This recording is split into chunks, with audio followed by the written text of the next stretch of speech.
Welcome to the Inside Texas Rewatch Show, brought to you by Academy Sports and Outdoors. Joined here by Connor, at Texas Homer on Twitter. You guys know him here on Inside Texas as a staff member and giving us analysis all the time. So we're here to show you tell you rather what we've thought after a rewatch with the all 22. Kind of get into position by position as we've been doing here each Sunday.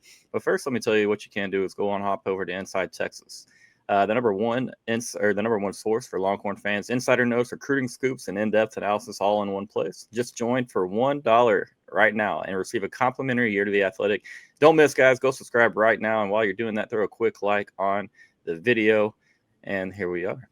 All right, brother. Arch Manning, 18 for 21 against the Sam Houston State squad. That's probably not the best competition we're going to see all year, so take that for what it's worth.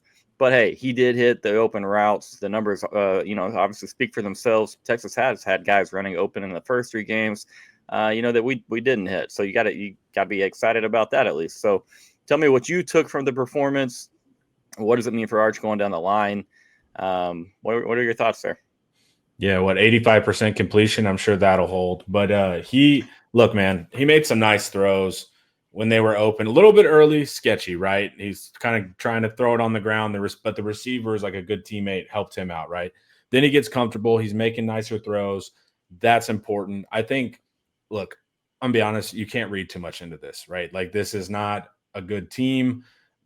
The pressure is what messes quarterbacks up, right? When there's a lot of disguise and there's an NFL edge and you got to go to the swamp, and like, these are the factors that wig quarterbacks out. But this is a fun game, and I think the offense needed it. And Arch clearly needed it, right? He's flexing all over people. A little much for me at times, but whatever you need to get yourself going. And the offense needs to understand this feeling, right? Now they can chase this feeling. This is what it feels like when it's clicking. I feel good. I feel confident. He's able to mix the run and the pass, all of that stuff. So, the Arch's fixed narrative, I'm not sure about that. But I thought this was important for him to at least have fun because they've looked like they've had the absolute weight of the world on them. Well said, man. You could tell how much pressure, Arch has been feeling and how badly he's wanted to play better football just because of the way that he did react in the touchdown run.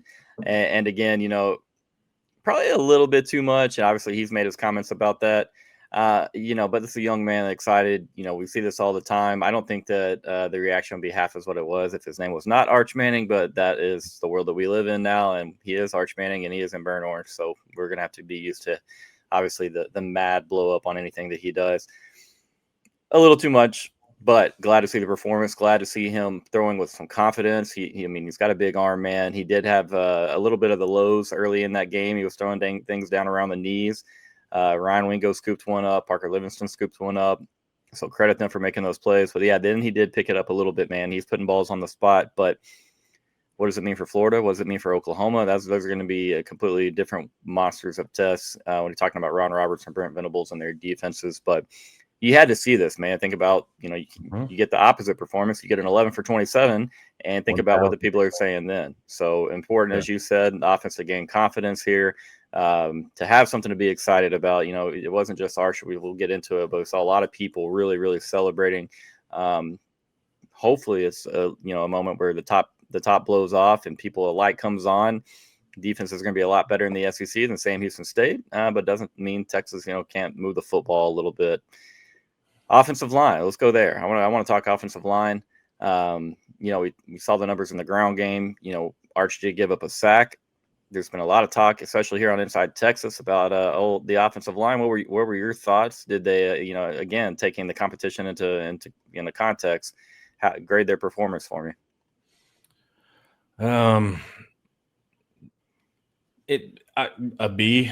Maybe a C with too many penalties, but C to me means there was just like a lot of like free runners and that kind of stuff. They looked more confident whenever they were going to their assignment. But once again, confidence can be bred. If I go to the elementary school and know I'm going to fight a fourth grader, I'm going to be very confident going to my assignment. So once again, I don't think we learned anything about the offensive line. They did look more sure of their assignments, but also that's a really light front. They have physically light. And, they often play like defensive end bodies at 3 tech. But as far as here's my blocking assignment. I need to climb to the second level, and I'm going to this guy. I thought there was more surety. A little bit early, still not great in the red zone. Of course, penalties are an issue. I expect all these things to continue versus better competition, but there was more physical, visual confidence with the line.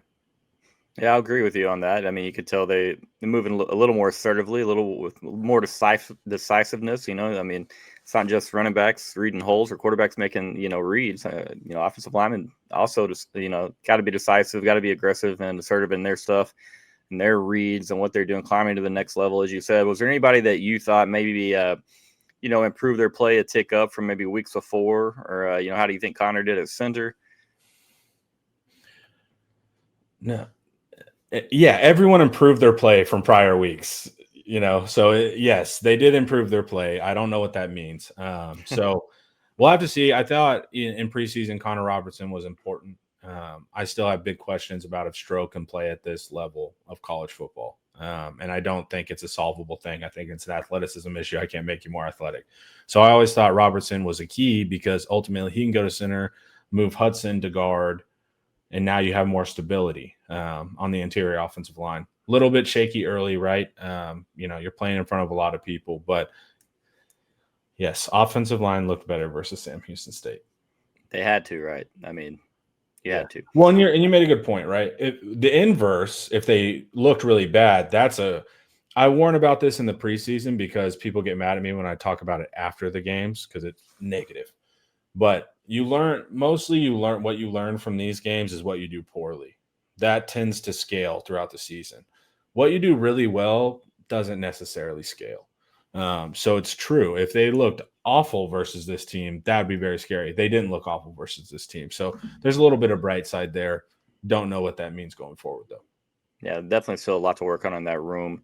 All right, let's move on to the wide receivers. You saw Ryan Wingo kind of get introduced to the 2025 football season here. Another guy that, to me, you could see, him really wanting to break free every time that he had a big catch, got in the end zone, obviously. He's been waiting kind of to let loose a little bit, because we're week 4 and we all expected Ryan to be a very big part of the offense throughout the first 3 games. And then obviously you see DeAndre Moore kind of get welcomed back a little bit. Dede McCutcheon in there. Just what were your thoughts overall in the wide receiver room, brother? I like that, man. Hey, completing in game matters. That post, that matters. They need to feel what that feels like because it's tough whenever you're not completing early. So that matters. Some of that stuff is not always opponent specific, right? Like that fade. If you beat any man, that's what the post. That's what the post will feel like, regardless of opponent. If you get past them, that's what the throw will feel like. That's what the catch. And I thought Wingo made a really good adjustment too on that post at the last second. That's super hard to do. Running at speed, it's changing shoulders, learning how to angle like that. I thought that was impressive. I actually like Livingston's. My favorite play was actually just a routine. He kind of broke out to the sideline and made it like that's an NFL all day kind of throw. Like you got to be able to make it. And that seeing that quick game, which I think we'll need moving forward, was cool as well. It's nice to see French get his first catch. It was nice. Lockett was not happy with his blocking on that screen, but it was nice to see those guys get in and get reps. That's important, right? And so to be able to play in front of the crowd and to have fun, right? It was supposed to be fun. There was a bunch of recruits there. I liked what I saw from the receivers. I wanted injuries more involved for sure because we're going to need injuries. So him not getting any catches was kind of weird to me. But yeah, it's a fun non-conference game. Spread the ball around. You're chilling big time on the sidelines, laughing, high-fiving. It was cool to see what the future will look like of the Texas Longhorns in the receiver room. I agree with you, man. You can tell, these young guys, they've got some juice. Obviously, it's fun to see, French get in there. You want to see young guys like Lockett do the dirty stuff. So him being frustrated about blocking is a really positive sign for for him down the line. But yeah, I mean, Arch gets to target, or not just Arch, but we have 13 total wide receivers targeted in the game. It is really weird to not see Jack Injury's name on the box score with a catch. But again, I think Texas has a plan for that man, and they'll get him much more involved down the line. I think he has to be a big part of the offense, and another guy that can be really beneficial in that quick and the short stuff. And then we've seen Sark and his ability to get tight ends free down the field with leaks and things like that. But overall, man, really, really good to see the wide receiver room break out a little bit. DeAndre Moore is going to be another guy in the quick stuff that's going to be big. Parker Livingston, I like the same thing, that speed out. I don't know if that's the one you're talking about where he had to go down low and kind of catch that one. On the Not sideline. not a super easy catch, man. Not as easy as he made it look. And that right there, that's going to help a young quarterback's confidence. Yep. Little things like that, man. Pick that young dude up. And so overall, going back to the Wingo catch, I didn't think that was a great ball from Arch Manning. A lot of people are really people think distance means great. No, so if you throw it far, it's a great throw. Wingo adjusts for a reason. Yeah. And he made a really good adjustment. That ball needs to be a little bit more outside. I don't hate the air underneath it, but it needs to be out there. Let Ryan use his athleticism and just run underneath it. And he really made a hell of adjustment, slowing his body down, turning back upfield, and then obviously having it fall into the breadbasket. So credit to Ryan Wingo for making that play. Again, I think that needs to be the main talking point of that touchdown is his adjustment on that catch. That's a good point there that you made. Let's move on to the running back room, brother man. You've got every starting running back that played for Texas averaged over 5 yards a clip. Again, you're playing Sam Houston State. You and I have talked many times in the past. We want to see these guys break tackles at the next level, pick up more yards on a play than what it was maybe blocked for. How do you think we did in the running back game or in the running back room? It was another broken record. It's nice to see young guys get reps. Yep. There's still a little bit of tentativeness.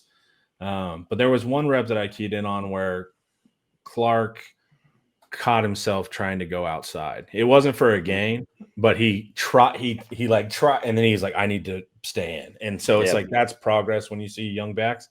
So things like that are important. I think James Simon moving forward is going to be an important part. I think he's the most complete back we have right now in the mix of some power, some explosiveness, willing to run inside, all of those things, but also he's super young. Get back a Baxter and a Wisner that can provide you really solid floor. They're not going to miss the hole. They're not going to try to break it outside when they don't need to. Get the stability of those older backs that have experience, and then keep bringing along those more explosive backs, but they don't have the position down yet. Yep. I agree with you right there. And you're talking about going on the road to Florida. You got Oklahoma. We're going to be away from DKR for quite a while here. Yep. And so while these young backs say, James Hyman has looked good, he's looked explosive, vision has been strong at times. How ready are they to go into the swamp? How ready are they to go into the Cotton Bowl, into that iconic environment, and what that game, all the buildup and hype for that, we'll find out. And we're probably going to have these guys. Christian Clark, from a vision perspective, I think had his best performance, like you just said. Yes, Sam Houston State is terrible on defense, pretty much overall. But I think, what you just said is key. You look for the little things in this game that, vision. Is he making the proper cuts? Is he not bouncing outside? Is he following his lead blockers? Is he picking up the extra 2 or 3 yards that can make a difference on a set of downs? And so I liked what we saw out of him. And again, Jarrett Gibson, I think, is continuing to get better and better. Doesn't quite have the same explosiveness, in my opinion, that James Simon has. But, I mean, we saw some good things from Jarrett Gibson in this game, too. Again, I think he, from what I hear, is one of the hardest working dudes in the program. So happy to see that for the guy. But also, a running back scored a touchdown. I didn't know that was going to be allowed this year, but the 2025 Horns do have a touchdown from the running back position. You are right. Let's hope for a few more here. But yeah, I think, obviously talking about the ground game, getting in the red zone, Arch Manning, we didn't really talk about his legs, but you see, that it's going to be a big staple of the red zone offense. Texas is going to rely on Arch Manning. Going to have to continue to be creative with scheme and then continue to improve in the offensive line. And some of the 12 personnel stuff for that to be as effective as we hope. But yeah, it is nice to get a running back in the end zone. Not quite as nice to know that it's week 4 and Sam Houston State when you're doing so, but better late than never. Any other final takes on the offense, Connor? No, like you said, we're about to be on the road for a month. The players needed to feel this. Football's supposed to be fun, right? And it hasn't been fun for the offense at all the past 3 weeks. You can see the weight of the world and head holding. And so it's fun. They got to have basically a party at DKR. They're about to go into a really tough league on the road. Enjoy this. I'll hold a lot of my analysis for later games. This one should be enjoyed. We should have a nice bye week. Well said, man. They had fun, and it's the first time you've really seen this offense not really pressed too much across multiple positions. Scored on the first series of the game. I know it's Sam Houston State, man, but little things like that, what we were looking for, you want to see out of half. Out of half. Yeah. You want to see an energy, a confidence that wasn't quite there in the first 3 weeks. And again, Sam Houston State, yes, but you got to build it up, man. It's going to be a lot easier for you to do so against Sam Houston State before you go to Florida than maybe having a bye week and then going to Florida and having that November SEC game. So long story short, I'm grateful for the Sam Houston State Bobcats. We'll see what it means, or Bearcats, so we'll see what it means for the rest of the season. And before we talk defense, guys, let's hear a word from our sponsor, Academy Sports and Outdoors.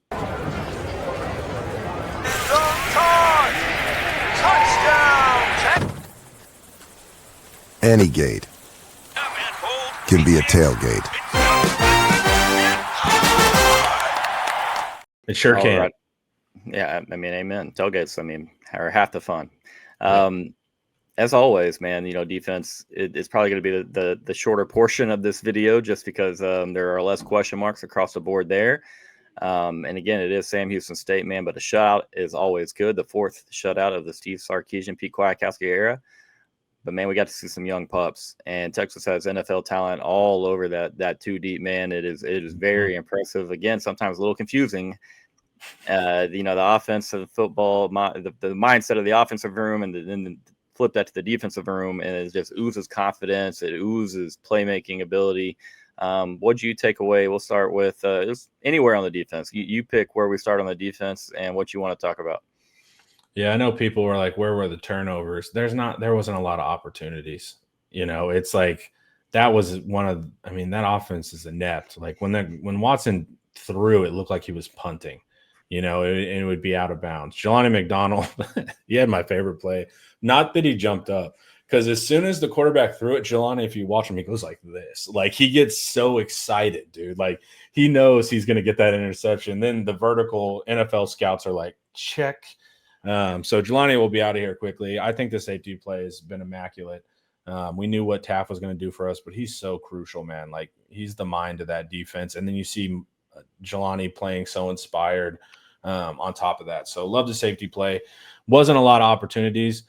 Got a sack earlier than I thought we would. If you watch their games before that, this is a screen team. There's a reason, though, running back is the number one wide receiver on that team. So I didn't think there was a ton of options. You have to get more. There's bad teams, like middle bad, that will at least try to throw it around, and that's where you get the 7 picks. And then there's offenses that literally can't do anything right, and they just collapse in on themselves. Everything's at the line of scrimmage. Like, it's just immediate rally and tackle versus those teams. So do I want to going with the theme, though, right? The really only big turnovers were San Jose State. So it is something I'm watching. I'm not discounting that from fans doing that, but where are the sacks? That no one's throwing like that against us. When we get into SEC, when you have more confident teams, better quarterbacks, better receivers, coaches' arrogance, it's like, I don't care about Texas. That's when you'll see more of that.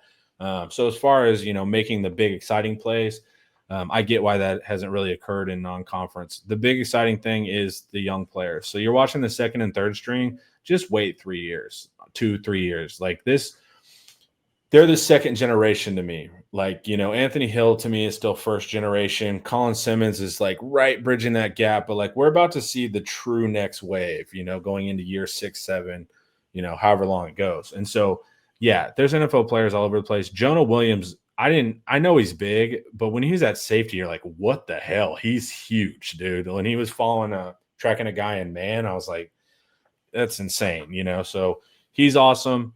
Ty Anthony Smith continues to, he would start on most teams. Our depth there is incredible.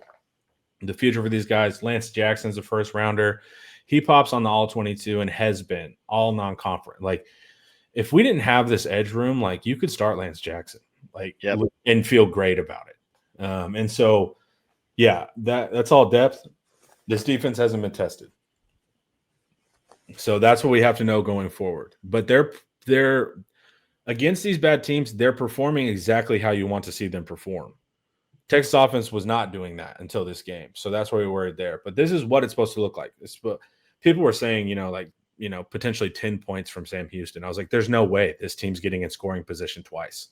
Like, if they kick a field goal, then they're not getting a touchdown. If they get a touchdown, they're not getting a field goal. Like, this is probably the worst team this is the worst team we've played in the Sarkisian era. So the defense did exactly what they had to do. And it was awesome to see all the young guys, because there's NFL players littered throughout. Littleton, his rise gets to continue, all of those things. Absolutely love the defense. Still waiting on those tests of the secondary, though. Yeah, no doubt, man. I do love that they continue to tinker on defense. They're moving bodies around. You mentioned Grayson. You saw him some at corner, and Wardell Mack at nickel. And they have that luxury because, again, this is a really bad football team that they played. But you also you have so much talent throughout that two deep that you want to get these guys on the field, and you're trying to figure out how to maximize the ability to do so. And so really well said. Obviously, Jelani, he's been as impressive as anybody on the defense all throughout the first 4 games, in my opinion. Well, then same thing for Leona LaFau, to Anthony Smith. They continue every single week, very consistent, man. Going to be fun to see what PK does with his defense as we get into some more complex schemes and really some of the packages and stuff that he's been working on. Well, a little more aggressive early. Yeah. At first, which I was surprised. I was like, we don't have to do this versus Sam. If there's any team to not show a single thing, but you need reps. And so clearly it was like, look, man, it's not about the opponent. We're not trying to overwhelm. They'll overwhelm themselves. But we do need physical reps in game to start running some of these things. So I loved seeing the combination of Moore at edge. Now Colin Simmons, a stand-up linebacker, perusing the line. They check. He switches gaps. Anthony Hill comes down in pressure. So you can get Simmons and Hill in the interior. And Moore got the sack. I felt bad for Simmons because they're trying to do that, and then Moore's the one that goes and gets it. But that look was really cool, showing some of the pressure stuff early because guys do need game reps. And so I thought PK added a little bit more, put a tad more on tape for this game. And I thought that was interesting to try to watch. Yeah, for sure, man. I mean, you saw, Hill and Moore out there together at backer. You saw Justice Terry a little bit at the end of that game. And again, I think Eric's mentioned a couple times that he could be a potential NASCAR package candidate by year's end. And so I think it was important that we saw some things out of Justice, because I don't think he's quite ready, but I think he's getting there, man. And he's going to be a hell of a player. Across the board, man, yeah, it's just like you don't have any complaints. You have a shutout. Hey, maybe we get another sack or two, but like you just said, we're playing. I hate to break it to you, but we've all seen the high school football game on Friday nights where it's going to be bad, and like you just said, when he's throw, it looks like the punt, and the other coach, he knows what's going on, and I think Ian said he took it like a man, and he wasn't really pressing Texas in any way. He did what he did, and kind of seemed like he just wanted to get out of there as quickly as they could. And so not get injured. Yeah, not get injured, stay healthy. And, you have that's part of the battle for Texas too in these types of games. So it's not any shade towards Sam Houston for that.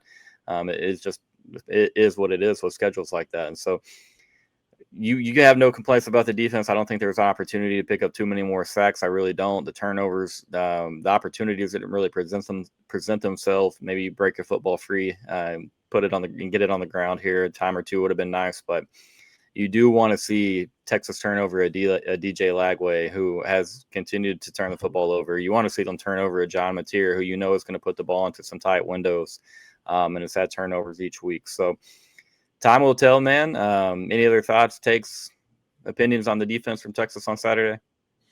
No, just overall, thought it was a fun game. That's how it's supposed to feel in non-conference. You're supposed to be sitting back, maxing, relaxing. We're the greatest team of all time. There you go, man. And it could, a night game's always fun, man. You could tell the crowd was juiced and having fun. And, we needed that after a couple of head-scratching weeks and anxiety-filled DKR at times there early on. But, hey, guys, don't forget, Inside Texas. Hop on there, subscribe. Get on there, come hang out on the boards, have some fun with us. You got daily content on the YouTube channel, content everywhere. So you got some of the best football knowledge, not just amongst the Texas media space, but all the college football media space. You got guys that know the X's and O's. We got it all. So go check out Inside Texas. And while you're doing that, man, like this video and go tell a friend to do the same thing. All right. Really appreciate you guys watching the Texas Rewatch, brought to you by Academy Sports and Outdoors. We'll see y'all soon.